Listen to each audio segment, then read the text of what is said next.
حضرت شیبہ بن عثمان رضی اللہ تعالی عنہ، وہ کہتے ہیں میرے والد کو اور میرے چچا کو مسلمانوں نے احد میں قتل کر دیا تھا۔ میرے دل میں بڑا غصہ تھا، بڑا جلال تھا کہ کبھی مجھے موقع ملے تو میں بدلہ لوں گا۔ کہتے فتح مکہ کے بعد نبی پاک علیہ السلام حوازن کی جنگ کے لیے نکلے، مجھے پتا چلا حضور جا رہے ہیں، تو میرے اندر شعلے بھڑک رہے تھے انتقام کے۔ روز میں منصوبہ بندی کرتا، پلاننگ کرتا کہ کسی طریقے سے میں ان تک پہنچوں گا اور بدلہ لوں گا۔ کہتے ہیں نبی کریم علیہ السلام نہ حوازن کے لیے پہنچ چکے تھے، فرماتے میں بھی جنگ میں جا کے شریک ہو گیا، اور میں نے طریقہ اس طرح کا اختیار کیا کہ کسی طریقے میں حضور تک پہنچ جاؤں۔ فرماتے جب گمسان کا رن پڑا نا، مجھے موقع مل گیا، میں حضور کے قریب پہنچ گیا۔ حضرت شیبہ بن عثمان رضی اللہ تعالیٰ عنہ کہتے جب میں پہنچ گیا تو میں نے نا دیکھا کہ اب حضور کے قریب لوگ نہیں ہیں۔ فرماتے میں نے نا فوراً تلوار اٹھائی، تلوار اٹھا کے میں حضور کو معاذ اللہ شہید کرنے لگا تھا۔ ایک نور چمکا حضور کے سامنے، پڑھیے درود صلی اللہ علیہ وسلم۔ کہتے ہیں ایک نور چمکا، اتنی تیزی تھی اس نور میں کہ میری آنکھیں بند ہو گئی، میرے ہاتھ سے تلوار گر گئی، آنکھیں چندھا گئی میری۔ فرماتے تلوار میرے ہاتھ سے چھوٹ گئی۔ اب جب وہ روشنی مدھم ہوئی نا تو میں نے دیکھا نبی پاک سامنے کھڑے مسکرا رہے ہیں۔ میں نے کر دی، آپ نے سن لی، ذرا دیکھو تو صحیح، جو تلوار لہرائے اسے دیکھ کے بھی کبھی کو مسکرایا ہے؟ جس نے تلوار ہی لہرا دی، جو شہید کرنے ہی لگا تھا، پہنچ گیا تھا۔ لیکن یہ اخلاق میرے رسول پاک کا ہے۔ لاکھوں سلام میرے نبی کریم صلی اللہ علیہ وسلم مجھے دیکھ کے مسکرائے، اور فرمایا جب حضور مسکرائے نا تو میں نبی کریم علیہ السلام کو دیکھ کے حیران ہوا کہ میں نے تلوار تانی تھی اور حضور نے مسکرانا شروع کیا۔ فرماتے اب حضور نے مجھے بلایا، آواز کے ساتھ نہیں بلایا، حضور نے اشارہ کیا یوں کر کے، فرمایا ادھر آؤ نا۔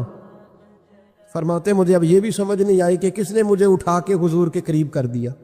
فرماتے میں نبی کریم کے قریب گیا تو حضور نے میرے دل پر 3 تھپکیاں دی۔ ایک تھپڑ ہوتا ہے، ایک تھپکی ہوتی، پتہ ہے نا فرق کا؟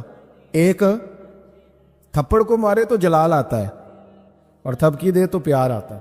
کہتے حضور نے 3 تھپکیاں دی اور دی بھی میرے دل پر، 1 پھر 2 پھر 3۔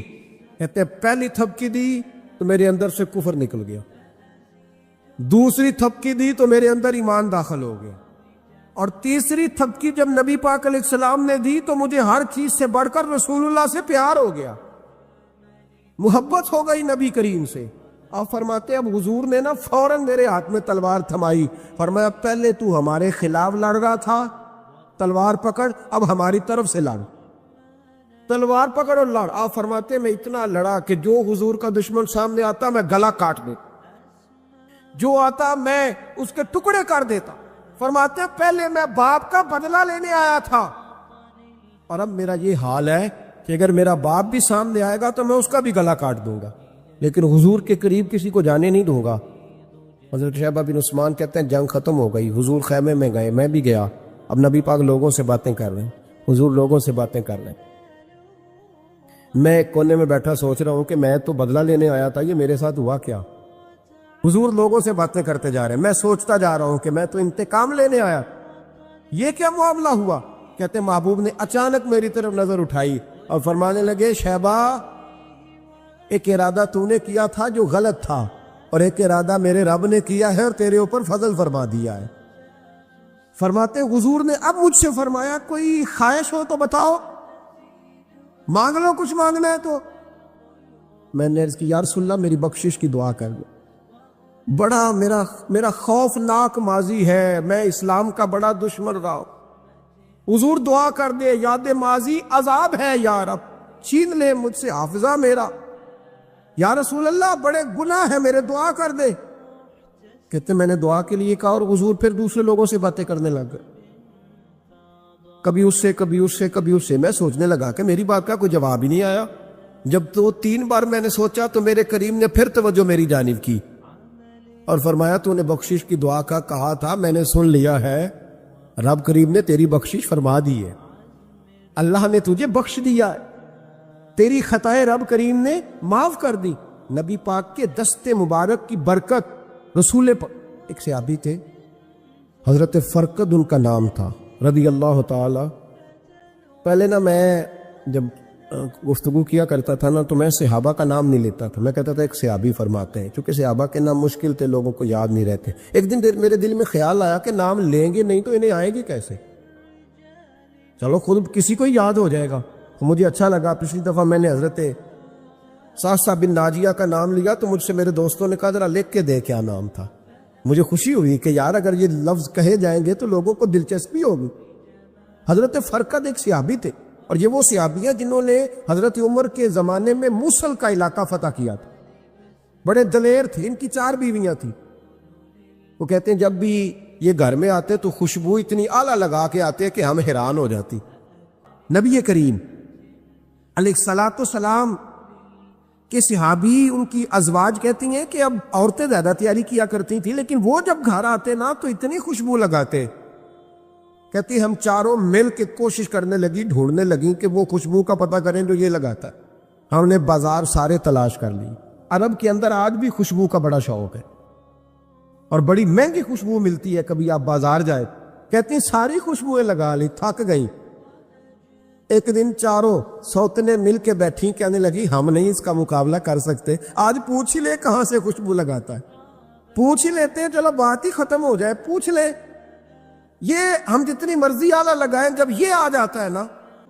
فرمانے لگی ایک دن چاروں سوتنوں نے مل کے ان کو بٹھا لیا. کہنے لگی بتاؤ تو صحیح خوشبو کون سی لگاتے ہو؟ کہنے لگے کوئی بھی نہیں، کبھی لگائی نہیں، آج تک نہیں لگائی.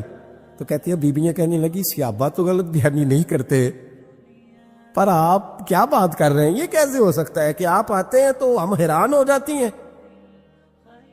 فرمانے لگے جس دن کی تم لگی ہوئی ہو نا میری خوشبو کا مقابلہ کر دے، مجھے پہلے دن کا ہی پتا ہے.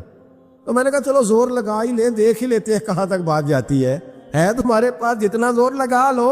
بہرحال میں اللہ کی قسم اٹھا کے کہتا ہوں کبھی نہیں لگائی. تو بیویاں کہنے لگی پھر بتا تو صحیح، تو ایک دلیر آدمی ہے، اور جو دلیر لوگ ہوتے ہیں وہ خوشبوؤں کے اور کپڑوں کے اور ان چیزوں میں زیادہ وقت نہیں لگاتے، ان کے تو مشن اور طرح کے ہوتے. آپ تو مجاہد قسم کے آدمی ہیں پر ہر وقت خوشبو آتی ہے. تو حضرت فرقد رو پڑے، کہنے لگے بیمار ہو گیا تھا، لاچار ہو گیا. حکیموں طبیبوں نے انکار کر دیا.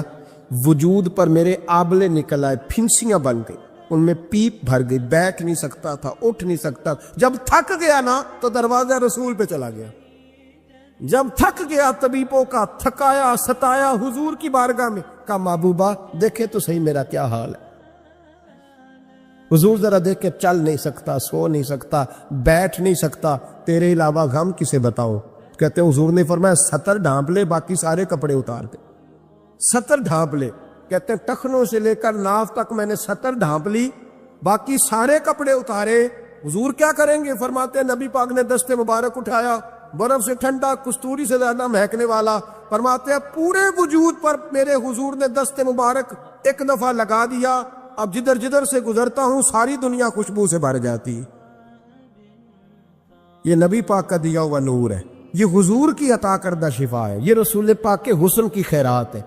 ایک شاعر نے ایک فقرہ کا کمال کر دی، کہنے لگا ظلمت کو ان کے نور نے کافور کر دیا، جس پر پڑی نظر اسے بھی نور کر دیا.